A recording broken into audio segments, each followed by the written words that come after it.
other news, it has been a violent 24 hours across Houston with nearly a dozen people shot. Some of those people were killed.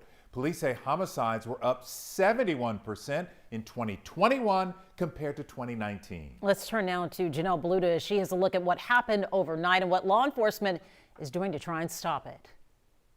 In a span of 8 hours from late last night until early this morning, 10 people were shot.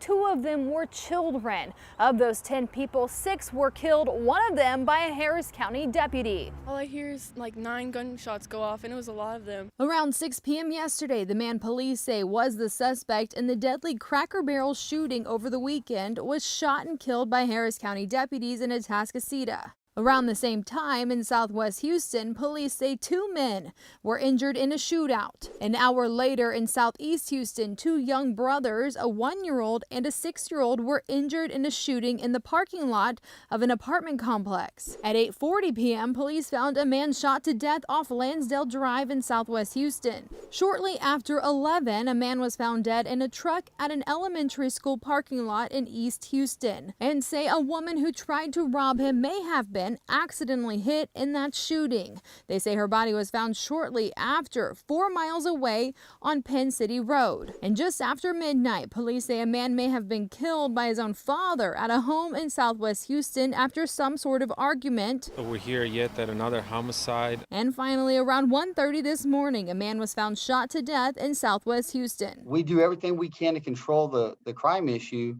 yet we're going call to call to call. President of the Houston Police Officers Union, Douglas Griffith, says last night was especially violent. These are human lives we're talking about out there. And says from the county court system to staff shortages, there are many factors working against police officers these days. When you have that many incidents of violence that we have to see over and over again, it takes a toll on our officers. But he says you can help by making sure everything gets reported. If someone's not calling it in, we'll never know about it.